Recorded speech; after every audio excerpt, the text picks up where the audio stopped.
help me with Yeah, that I can help afterward. you We with just that. do it up as we are. Okay, we're live now.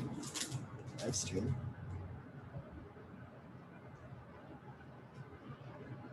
Thank you, John.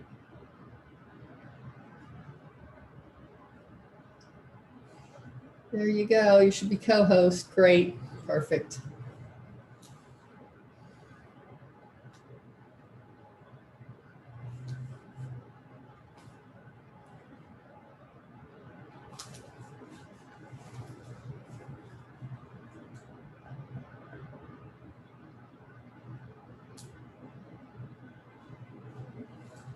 Hey, how are you? Hey, Carol Sue. Good to have you. So we're gonna do a charcuterie, right? We're doing a cheese board today. We're not doing the charcuterie, but the Oh, okay. so and lots of other good stuff. Hey, Oh, that's good. hey, Vicky. Pam, hi.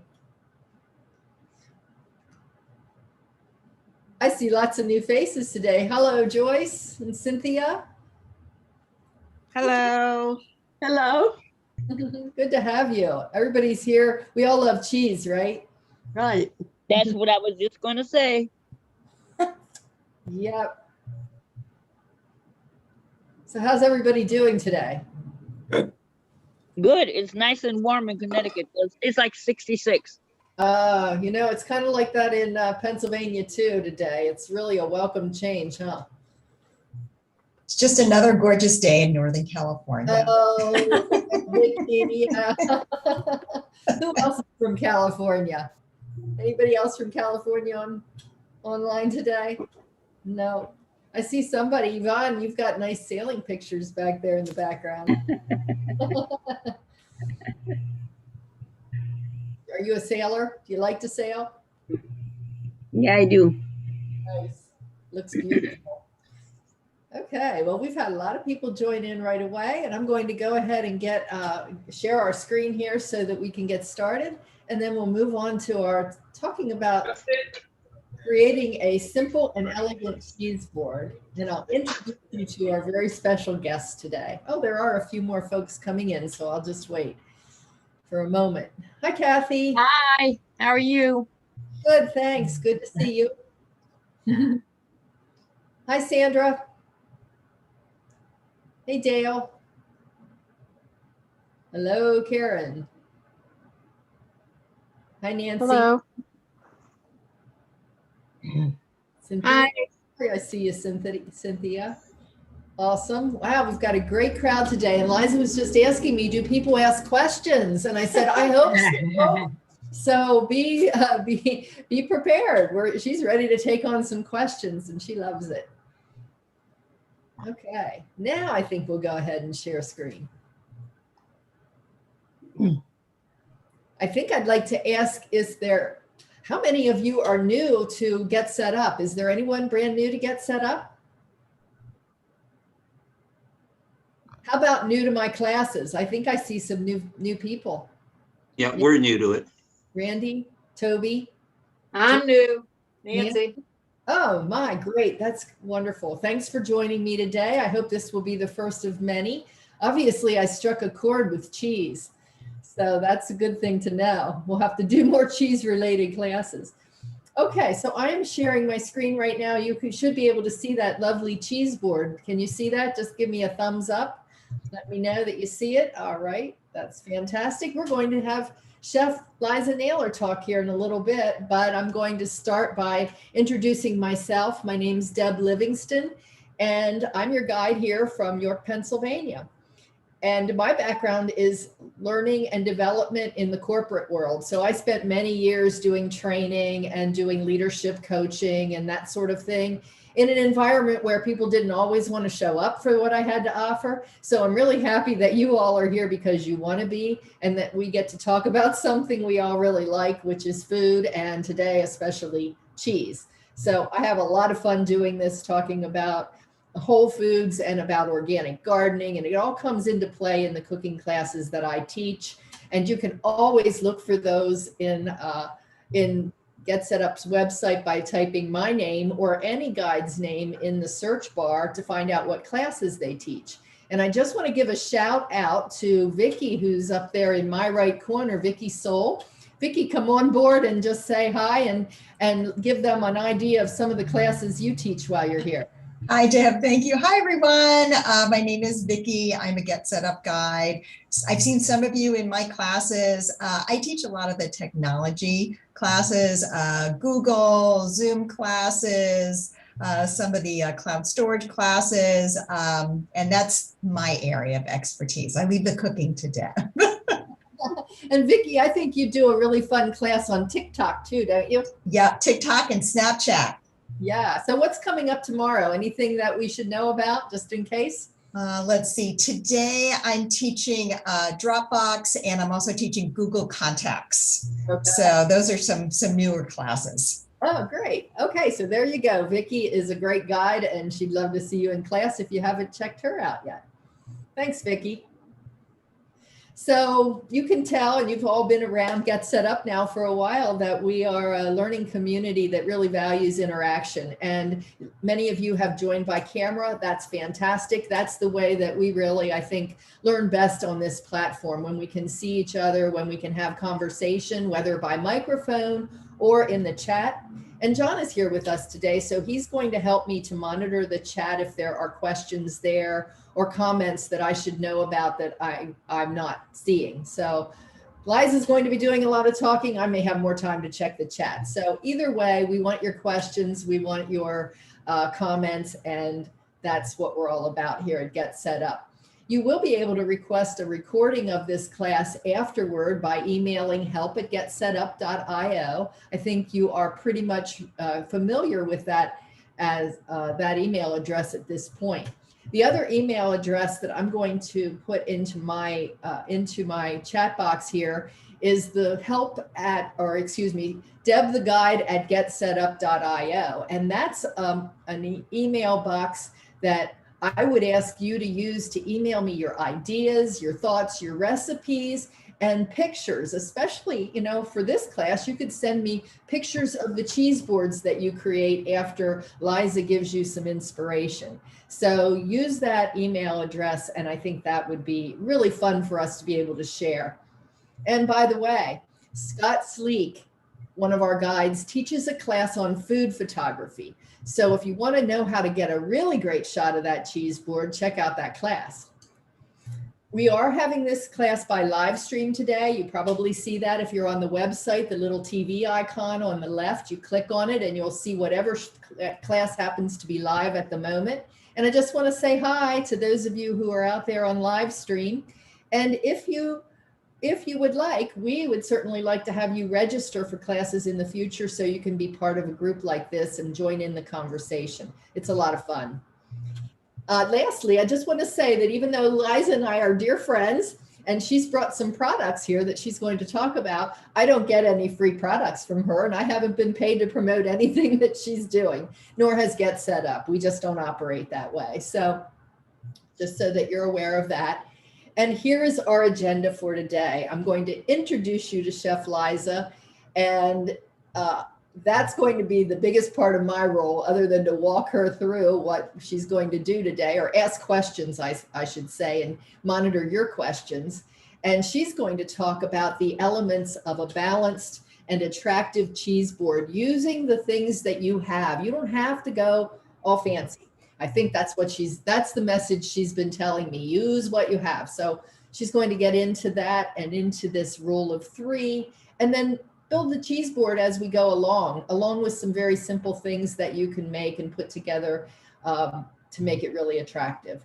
So I would like to throw the first question out to you all. Why did you come today? What is it about cheese boards that you were interested in knowing about? Do you have questions? Yes, go ahead. I had a friend who made a cheese board for a Christmas party a couple years ago. It was absolutely beautiful, and everybody just raved over it. So I was interested in how to put one together. Okay, awesome. So we will start with that. And then, Liza might even come back and do an extravaganza cheese board at some point after we master Cheeseboard 101, right? I had a question. How do I take and know what cheeses pair well together, or do I want them to be opposite polarities? Great question. And I think, Liza, you'll field that for us a little bit later, right? Yes, yes. Okay, good questions. Anything else that you really would like to know today? So we'll make sure we address those things. This is Joyce, and I'm going to a wine and cheese party online on Zoom, and they're going to have a contest on who can make the best cheese board. So that's one reason why I came today. Oh dear, the pressure's on. Yes. I hope you win. I hope you win. Yes. Well, that's wonderful. This couldn't be more timely, could it? Yes. So at this time, I think before I stop sharing my screen, I just want to show you this slide, and then Liza's going to talk more about herself. But Chef Liza Naylor lives here in York, Pennsylvania, and she is a personal chef and a small business entrepreneur. And she fits our age category. She's over 50 and she's started over, so she's pretty inspirational, especially during the time of the pandemic. So she'll talk about that. She was a co-founder of a local restaurant that we had, and also is now this business owner of a company called Locally Seasoned. So I don't want to steal any of her thunder. I'm going to stop my share, and I'm going to just turn this over to Chef Liza. Thanks, Deb. You're welcome. I'm Liza Naylor, and I have a small local business called Locally Seasoned. Basically, my history with food, I grew up in a very international and cultural atmosphere where I learned to cook dishes from around the world at a very young age. By the time I was 9, I was rolling out chapati, and I already knew the difference between Middle Eastern and Ethiopian foods. So it was sort of ingrained in me from the beginning, but life happens and you have kids and you set things aside for a long time. And so here we are, the other side of raising a family.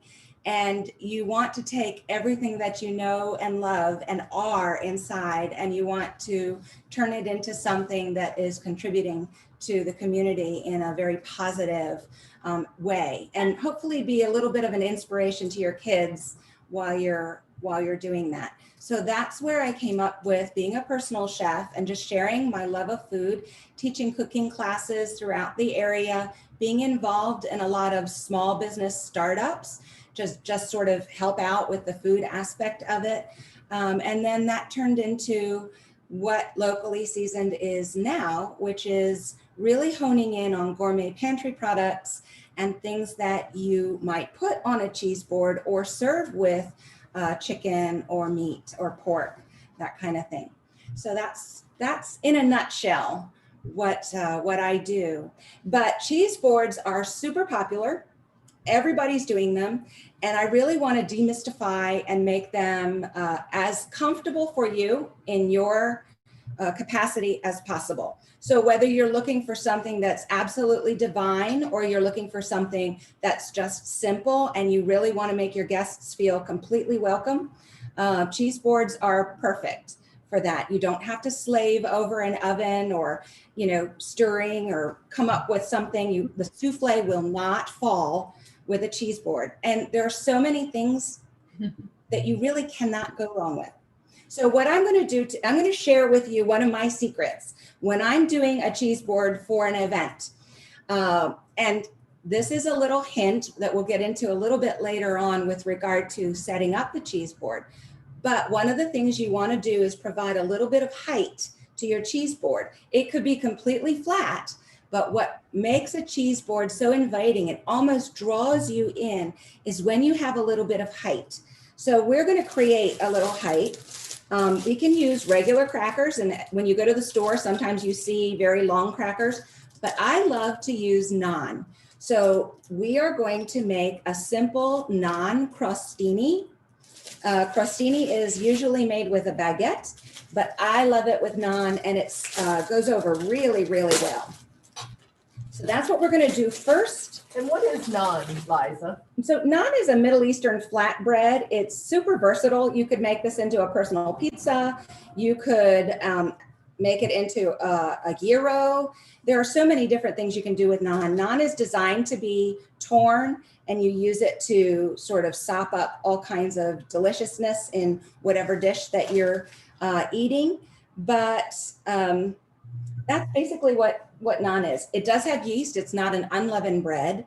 It's not a pocket bread, so it does not have a pocket, but it does have all kinds of, and I don't know if you can see this, beautiful, wonderful, craggy bubbles that form in the naan. It's very hard to see, I think, but there we go. Lots of craggy bubbles, and they just give it airiness and deliciousness. This happens to be a garlic naan, but you can use a plain naan, whatever you like.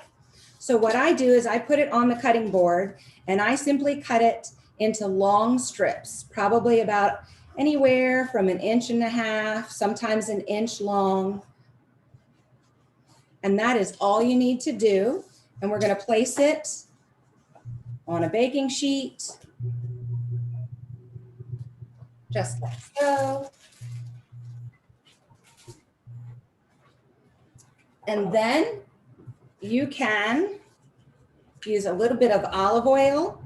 I have a little bit of olive oil here, and I'm just going to drizzle a little olive oil right on the naan. I don't think they can see that. Back a little. Yep, that would be fine. Okay. Now, if for any reason I'm going too fast, please shout, and either myself or Deb can stop me if I don't hear you. And while you're drizzling that, I'll just say that Karen is also here to learn how to do a cheese board, because she's doing Christmas in July. Ooh. And is wanting to make a board, so pretty timely. Well, naan crostini are great. So I've spread the olive oil all over one side. I don't need to add any more olive oil because I drizzled some right onto the baking sheet. So you just take it off the baking sheet. If you don't have one of these, don't even worry about it. Get in there with your hands and just spread it with your hands. And you put it right on the baking sheet with a little bit of space in between each one. And our oven has been preheating to 325 degrees Fahrenheit.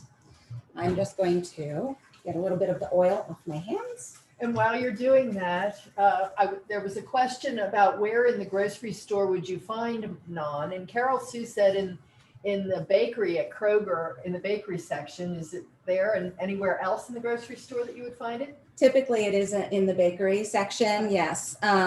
Sometimes you can find it if you have a larger grocery store that tends to offer a wider selection of international foods.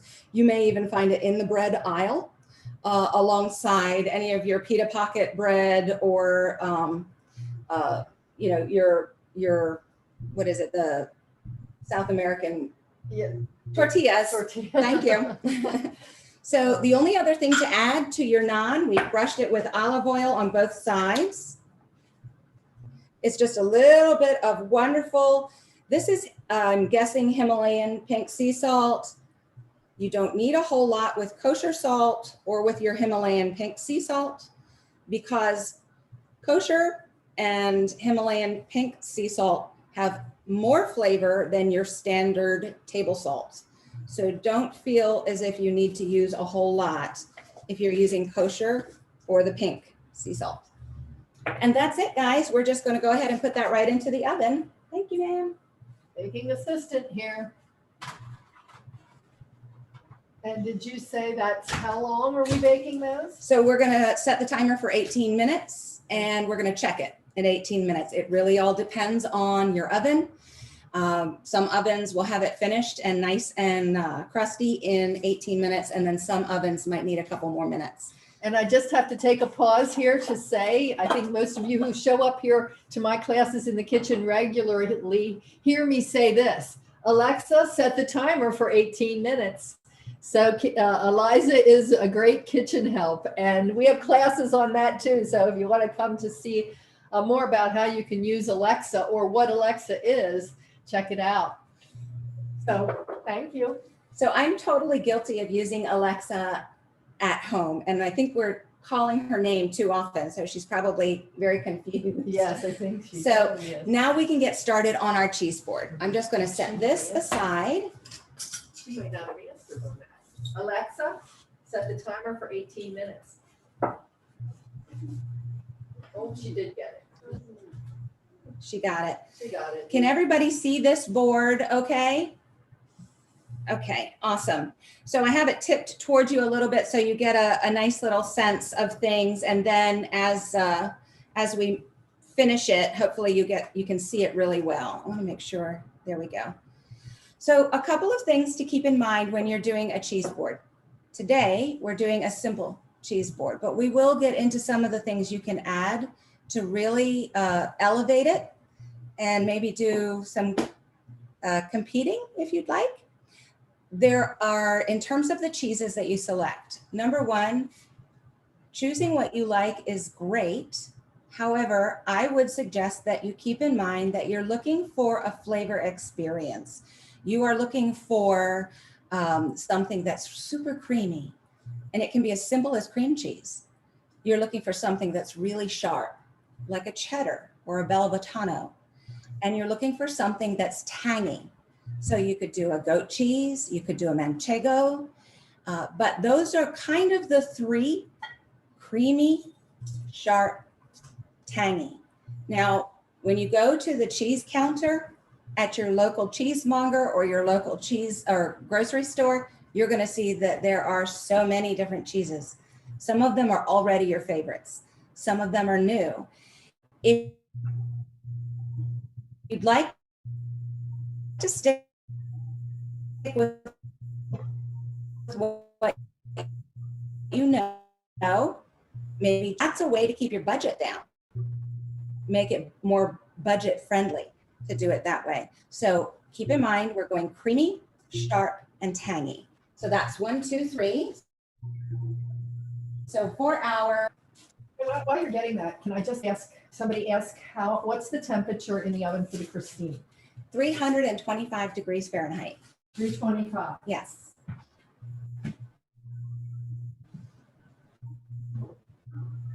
So you really only need 3 cheeses.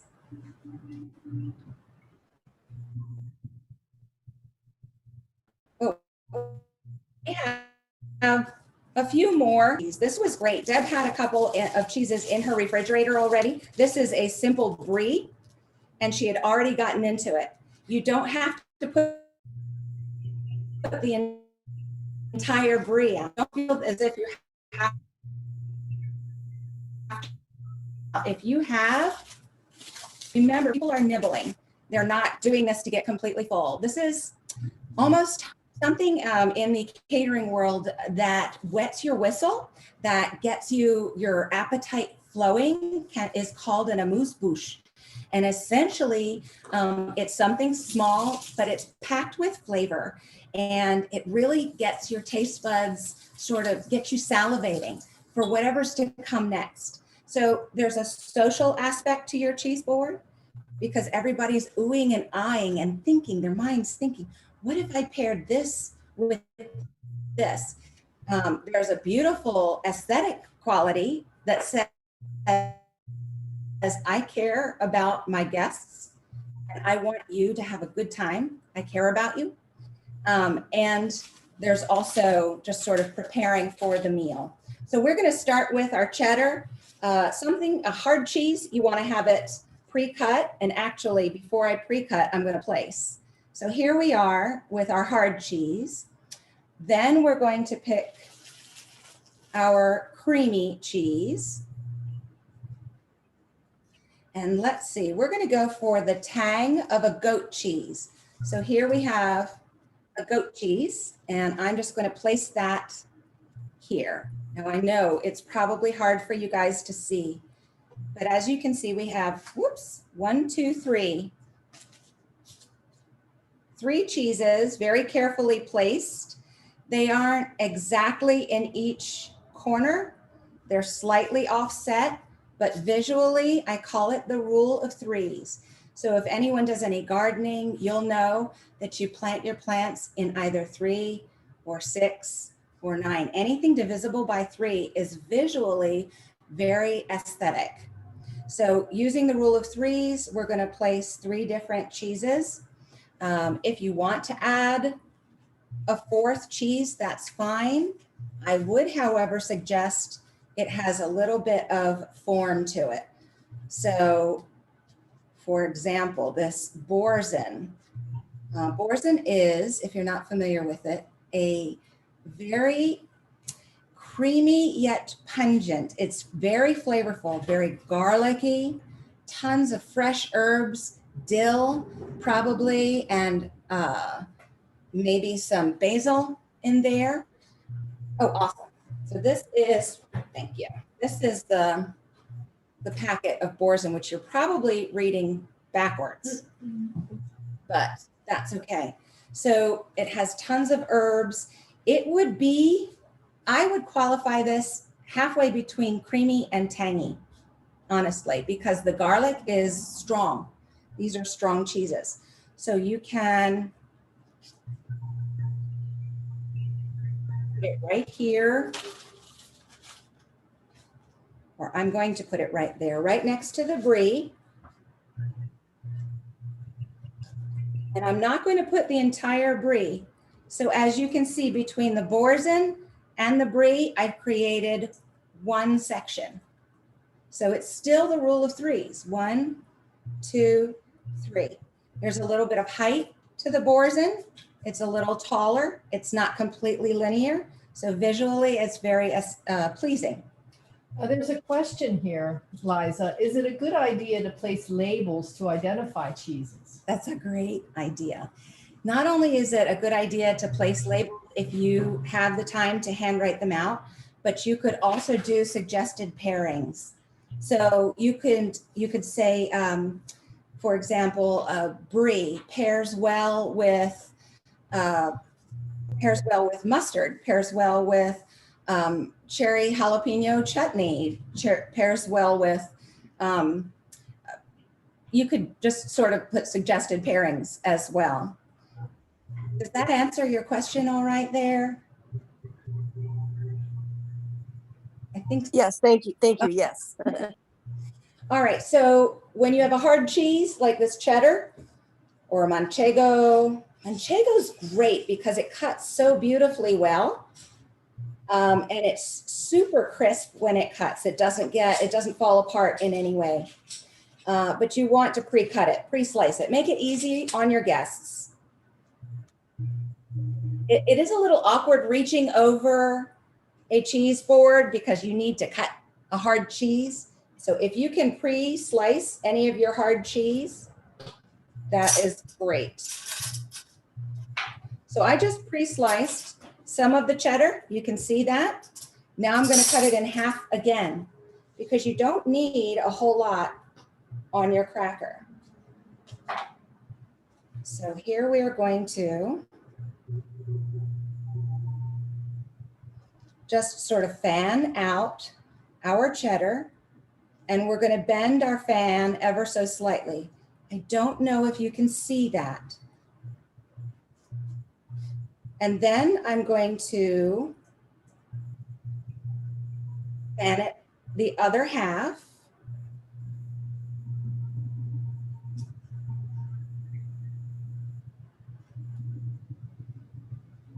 And moving this aside, hoping that it doesn't slide down, I'm hoping that you can see I've created 2 little fans of cheddar cheese.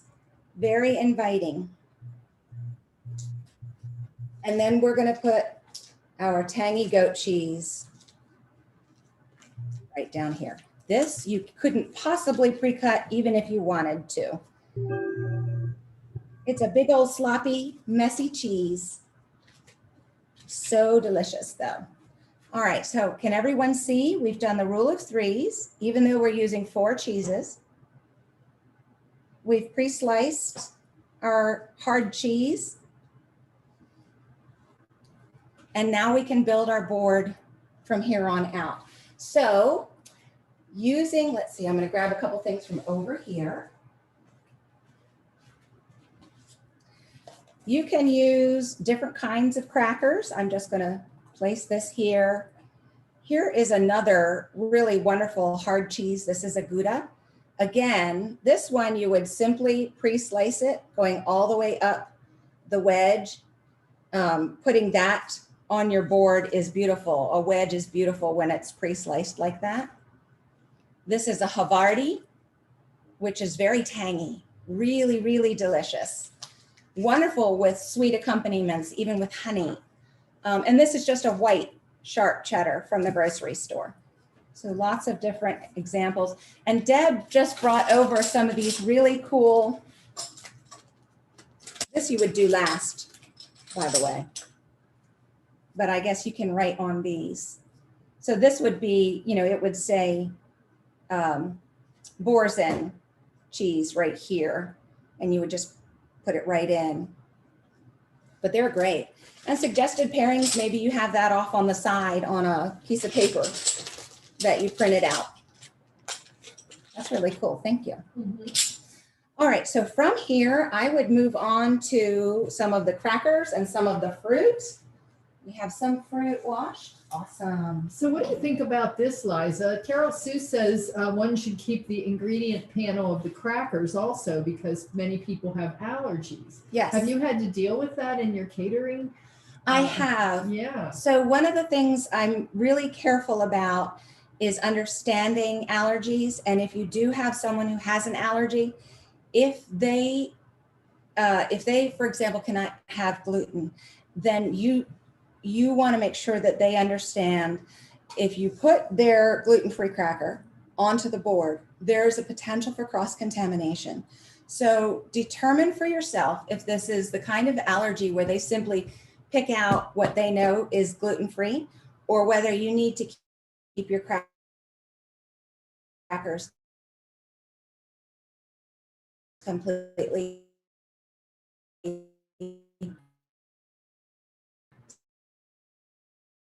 separate from their. Or honestly, if you have a gluten-free person and they really cannot mix any gluten and gluten-free items, just get gluten-free crackers. Just make it all gluten-free. There are some amazing, those Parmesan crisps are delicious and gluten-free most of the time. No, with me. Does that answer your question okay? Well, yes and no. With me, the thing is I have a severe coconut allergy, and a lot of the crackers and everything else taken has coconut oil or coconut oil derivatives. So the thing is, I usually take in and bring my own crackers, you know, so that at least I take and basically know. But you know, it does take them and take the fun out of it. So it's just that, you know, you have to take and know what you can eat and what you can't. It can, and you're right. If you're putting a cheese board together and you're making it so that you can eat anything on the cheese board, then it can become expensive because you have to buy specific items for yourself. You're right. Right. Yeah. So could I have a few more of these strawberries? Oh, sure. Yep, washed up, maybe 4 or 5 more. Would be awesome. Okay, thanks. So looking at the crackers that we have, you can use something as simple as, you know, your butter crackers. You can get a little fancier with these delicious sesame crackers. We have some sprouted multi-seed crackers we're going to go ahead and put on. Now check these out.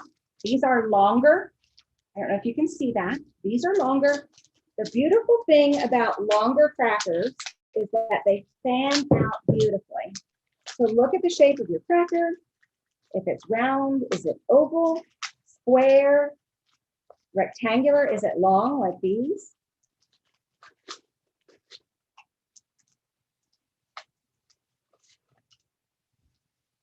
So I see an area of the board that looks beautiful as a V, and we are just going to fan out our crackers right here. A lot of this, building a cheese board, is visual for you. You can create whatever you like. It makes it easy for your guests to grab. One of the things I'm noticing right there about what you've done is you've put the crackers a little bit over the edge, which just increases that look of abundance, I think, like it's overflowing. You're It's very exactly neat. right. In fact, and you touch on something that's really important on cheese boards that I probably should have mentioned right from the get-go. It does not matter what you put your cheese board on. This could be a baking sheet. This could be a plastic cutting board. It could just be a platter, a flat platter that you have.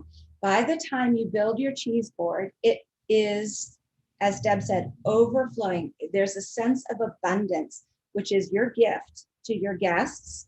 And it doesn't matter. They don't care whether it's a baking sheet or, you know, a $200 handmade board, although those things are really, really cool. So we're just going to do a couple more. Actually, I'm going to fan these out right here in the corner. Awesome, because I want to make sure I save a little bit of space for our non-crustini. And we have some other crackers over here.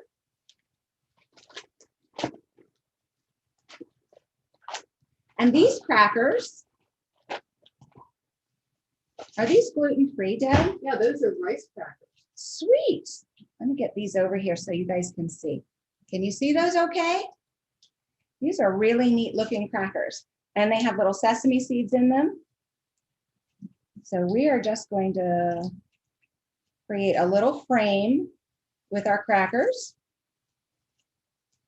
We are going right up to the edge, and we're going to let the crackers sort of trail around the corner. Now keep in mind, it depends on what you like. And when I say that, what I mean by that very simply is,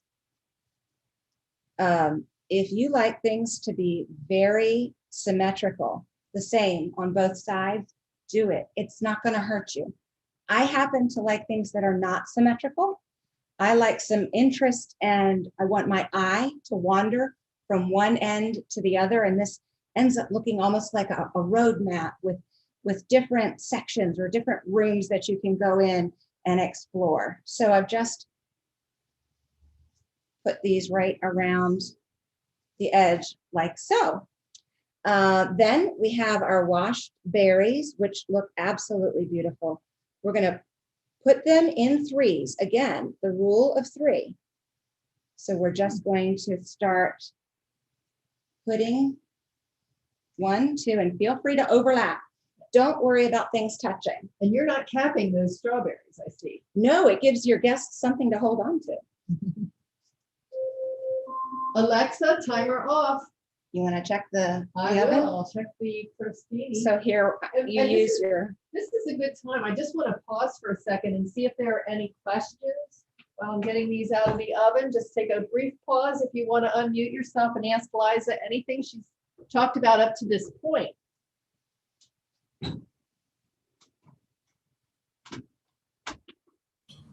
So I have a question about fruit. Uh-huh. Does any fruit work? Any berry work? Like raspberries, blackberries, blueberries, as well as strawberries? Or, Yeah. or do you choose certain fruit for certain cheeses? any berry will work. Blackberries are classic, and I love their tartness. They go really, really well when you have a lot of sweet items on your cheese board. The regular red raspberries or black raspberries are also beautiful. In fact, a simple sliced Granny Smith apple will clear your palate. And that's essentially what the fruit does. It clears your palate. What you don't want, banana. A little too mushy, hard to pick up. I think pineapple is fine, but what I would suggest that you do with a fruit like your red raspberries, pineapple, black raspberries, is get a towel. You can use a paper towel, or if you prefer, just a regular kitchen towel, and let them set on the towel and drain and dry a little bit, because what you don't want are puddles of fruit juice. So I would think I was hearing him also ask if there were particular fruits that went with particular cheeses, or doesn't it really matter? It does. You're absolutely right. For example, if you have something that's tart, like this green apple, your Granny Smith apple, that is going to go really well with both your super creamy, like a burrata or cream cheese or your brie, and it goes to the other spectrum, your super sharps, your cheddars. It's a perfect pairing with Belvitanos or a cheddar. Does that help? Yeah, so you mentioned another cheese name in there. I think it was Varada. Varada. So Varada is an Italian cheese. It's very similar to mozzarella, but it's a lot softer. So on your tongue, it almost melts.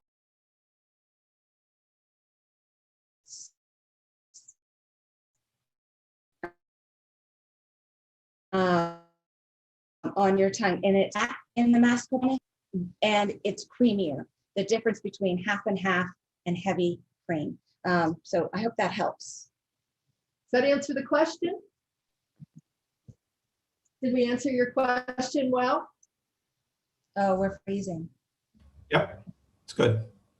Okay, sorry, I'm just getting a message that the video is freezing. I don't know what's going on with that. It's not usually bad, so I apologize for that. I'm glad that your question is being answered. If we are missing anything because of the freezing, don't hesitate to let us know in the chat and we'll circle back around, okay? I got to do the floor back of this chair. What's that? Oh. That's okay. Got it. All right, so I'm cutting up the apple. We'll put a little bit of this tart apple. I just cut them in half, and then I cut them in half again, and then I will go on a diagonal. So I'm going to lift that up for you to see. I just go on a diagonal, and that cuts out the core of the apple. And that also then gives the apple something to sit on while I slice it up.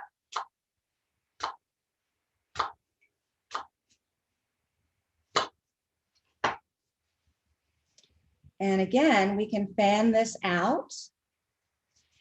And we're going to tuck it right inside the nook, the little crook, whatever you want to call it, that these crackers gave us. They created a little room. This is a challenge when the board is on a diagonal, but I hope that you can see that. So it looks inviting.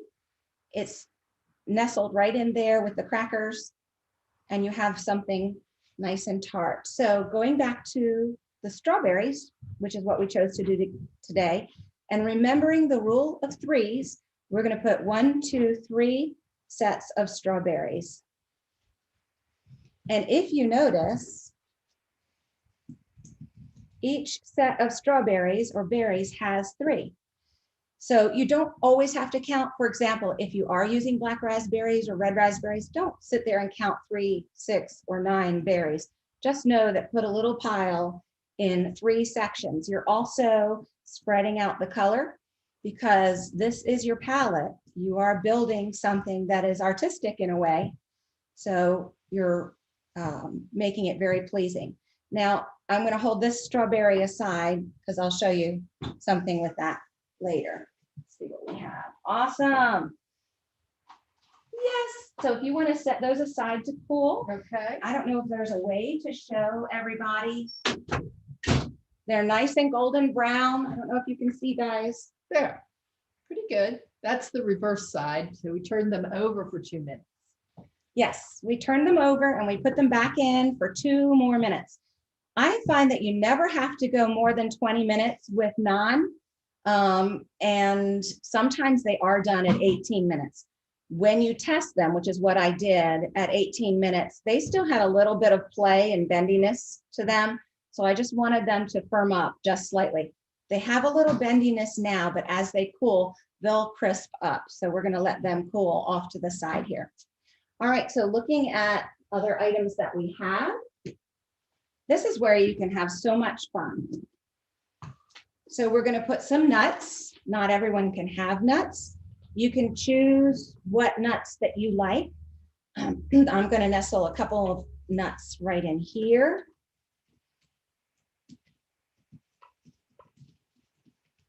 And you know what looks super rustic and interesting is if you have nuts that are still in the shell.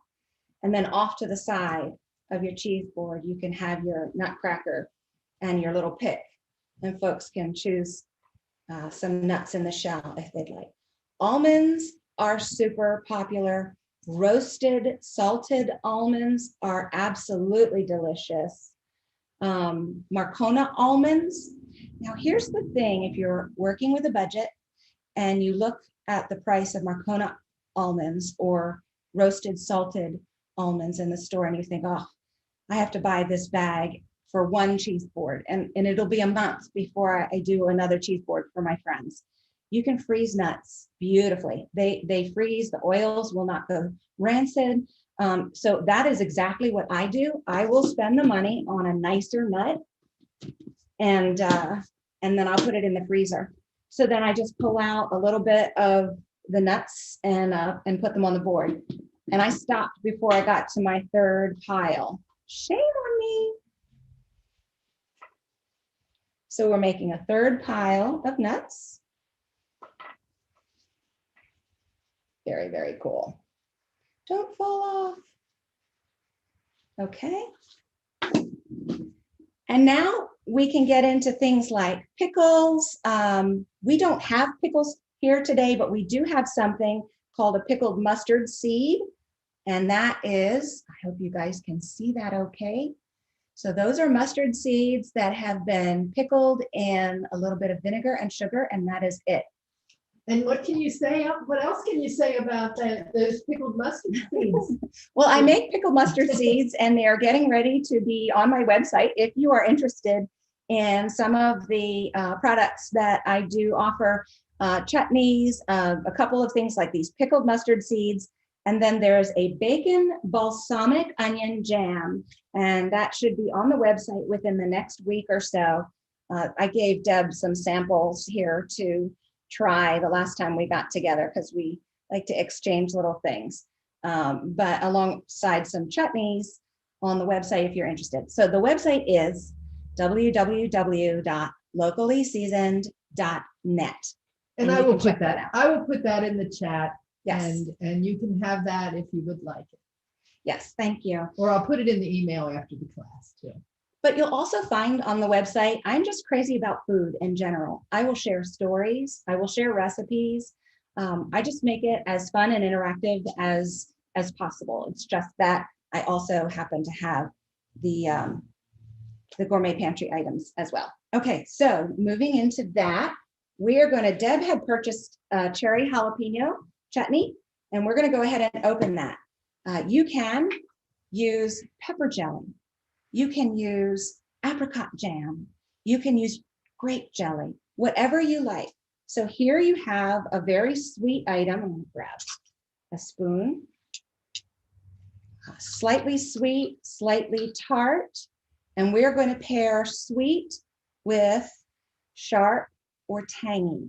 So that means that we can put a chutney or a honey or a jam with our goat cheese. And we're just going to put a little bit on top because it's the suggestion of the pairing. We don't have to smother the whole thing. You just put a little bit right on top. We're going to put, let's see. Let's put a little bit of our cherry jalapeno with just some of the cheddar. You don't want to cover all of the cheddar, just some of the cheddar. That way, if your guest just wants cheddar and they don't want anything with it, they can grab a cheddar without. Then you can nestle your jar right here and you can put a little spoon in it. So I'm hoping nothing slides down. That would not be good. So far, so good. So far, so good. I'm going to cut up a little bit more apple. And as you notice, when choosing your fruit, another good thing to keep in mind are the colors. So this is where you really make your board very colorful. So we have bright red. We could have black if we had blackberries, which is so sharp. We have lime green from our apple. And I know you can't really see this, but I want to nestle some of this apple right up next to our cheddar. And it's almost framing the cheddar. All right, awesome. And just so that I have a third section, I'm going to use this apple to stabilize some of the strawberries. Again, rule of three, 1, 2, 3. Visually much more appealing. I have 3 here behind the jar, nestled right around the cheddar. We have a suggested pairing of the cherry jalapeno chutney with the cheddar. All right, and we're over here with the creamy brie. And let's go for our sweet tart, let's see, pickled mustard seeds. Do you have a mustard? A Dijon mustard? A Dijon is perfect. And while I'm getting that, there is a question about the apple. How do you keep that from getting brown on the cheese board? That's a great question. That is a great question. That's why I use Granny Smith apples. Granny Smith apples tend not to brown. They will brown, but it takes them a lot longer. They're super tart. They and that acidity holds them on a cheese board a whole lot longer. If you were to get in here with a Macintosh or a Roma or even a Gala apple, you would want to soak it in a little solution of lemon or lime juice with water. So for example, I would use a teaspoon or 2 teaspoons of your lemon juice or lime juice with a half a cup of water. And I would have soaked my apples for, I would say, about 8 to 10 minutes prior to putting them on the board. Again, remember, if you have a juicy fruit, like your apples just coming out of your acid solution, then you want to put them on a paper towel or a towel of some sort to make sure that they fully dry out before you put them on the board, and you won't have juices flowing and running into your cheeses and that kind of thing. Does that help answer your question? Yes, thank you. Awesome. And I'm just typing in the notes here. I guess I can just say it. And everything that Liza's talking about now in the way of tips and tricks, we're going to make sure we put into the email notes after the class. So if you didn't catch the 2 teaspoons in X amount of water, we'll make sure you know that. And it's a guesstimate, guys. If you spill and accidentally put in a tablespoon, it's not going to hurt your apple. It's not going to make it pucker full. It'll still be good. I have a question. You said that these Granny Smith will last longer before browning, but how far in advance do you make up a cheese board before an event? That's a great question, and that depends on the size of the cheese board.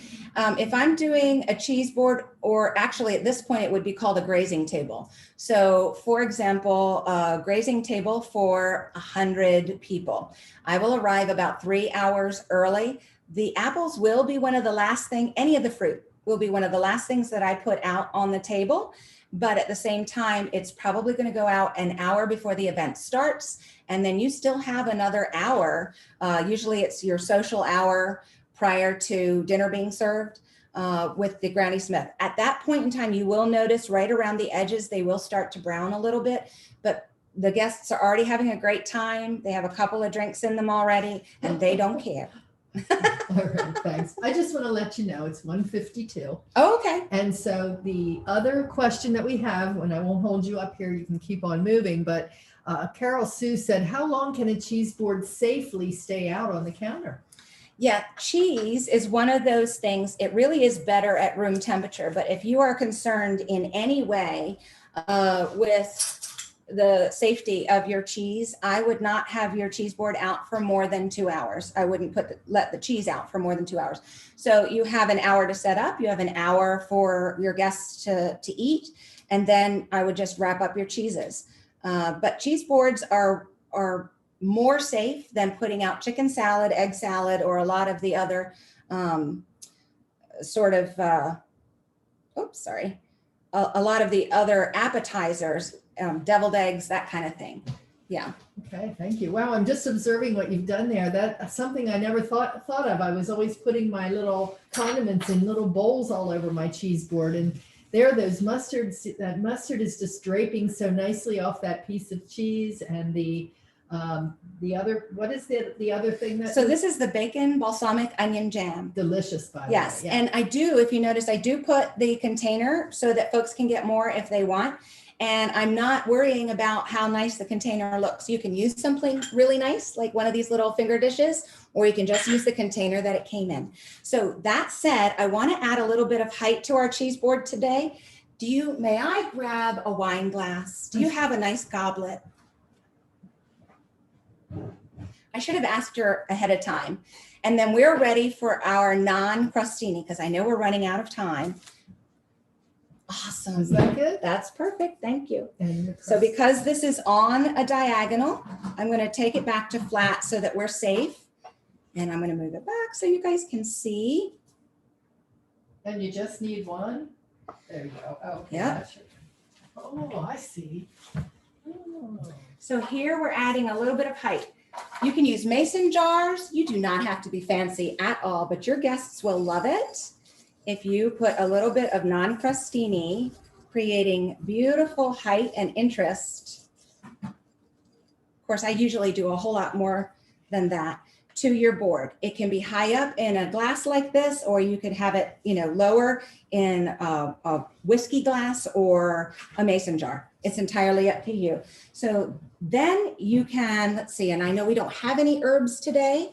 I do. What You do do? want? Sweet, bring them on over. Sure. So here we're gonna break our rule of threes, because we have to be bad.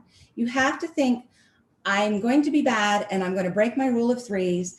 And just for interest, add a fourth piece of fruit, something, just stick it anywhere. This is awesome. Thank you, Deb. So we're just gonna add, if you had dill, I can tell you dill is extremely, I think she just left to get some dill. I can't believe this. Dill is gorgeous on a cheese board. It's feathery, it's light. I'm just putting a little bit of this right in with, awesome. That's okay. I put it away to get ready for the class. I just put some mint smack in the center. So that is coming out. I think I'm going to nestle the pickled mustard seeds right on top of the mint. And she even has some spring onion, or is this chive, That's Deb? chive. You should see Deb's garden. She is amazing. So I'm just going to fold this over.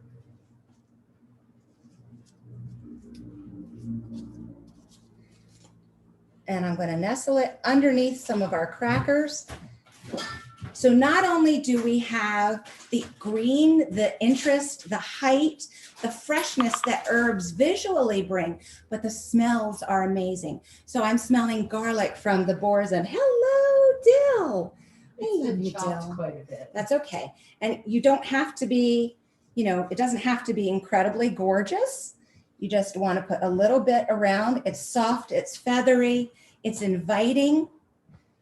And sometimes if you want, people will actually eat the herbs, because if you're like me, I eat herbs. It doesn't matter. I'll just eat them fresh.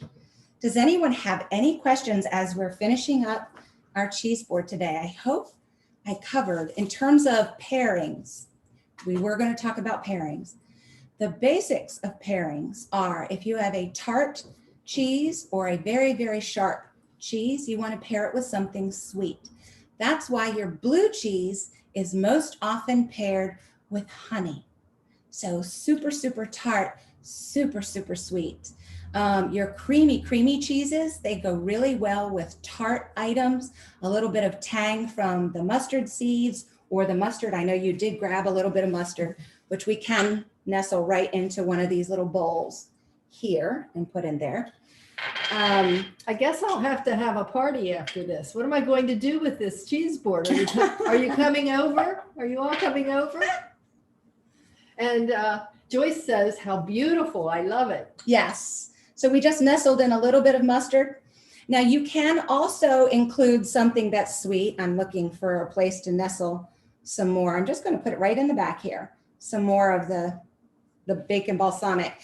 You can put a sweet item with your brie cheese, but I would recommend something more like a chutney because it's a sweet tang. A chutney is the equivalent of, say, when you have cranberry with turkey at Thanksgiving. It's sweet, but it's tart. So that tartness will pair beautifully with something that's smooth and creamy. And then your sharp cheeses, again, you want the crisp freshness of your apple, or you want to pair it with something that's really sweet. Is that everything? I guess. Awesome. Yes.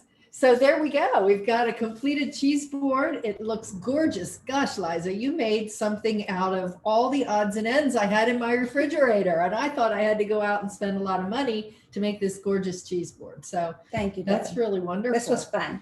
Really wonderful. So I'm going to share my screen again just to wrap up, but I would welcome any other questions that you have for Liza right now while we're kind of getting to the end of the class. Liza, can you use chocolate candy on your cheese board? Yes. Chocolates are awesome. Little bonbons, pretzels, chocolate covered pretzels. Please do get creative with what you like and what you know your guests are going to like. And how do you serve the honey? Do you just pour it on the blue cheese? Well, again, with the honey, I would drizzle a little bit on as a suggestion, and then I would put a little honey pot if you have something with a small spoon so that your guests can add more honey, or they can, choose to have it or not.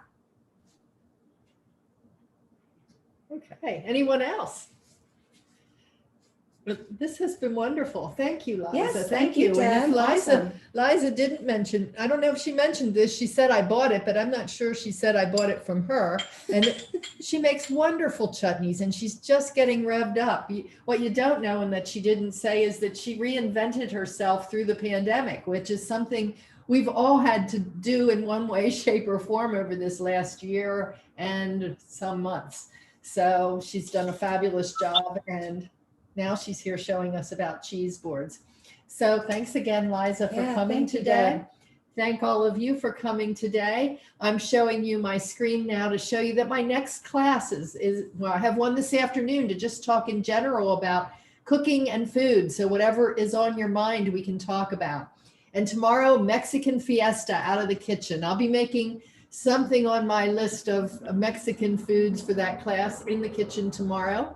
And I'm starting my ingredient spotlight series. I've started spotlight on asparagus, and next week we'll be introducing spotlight on strawberries.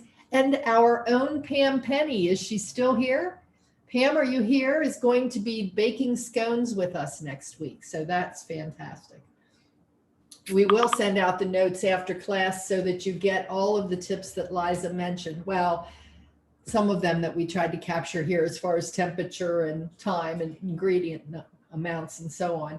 And please give us feedback and check the schedule from right from the email. And don't forget to really give us some feedback on this session and about me, about Liza, just some general feedback would be great. And as always, share this information with your friends. There's lots of places for you to invite a friend, invite them to another session in this. Maybe I can talk Liza into coming back at some point, and that would be fun. As always, check helpitgetsetup.io if you want to host an interest group or suggest a new class. There's Pam. Or share your organization with Get Set Up. So that's the way we stay. That's the way we grow. That's the way we stay connected, the way we build our community. And so I want to thank you so much again for coming. Pam, I'm looking so forward to having our session with you next week. It'll be wonderful. And thanks again to all of you for coming today. Thank you. Thank you. Thank you so much. You're welcome. Thank you. Thank you. Absolutely. And those of you who are new, come on back. Loved having you.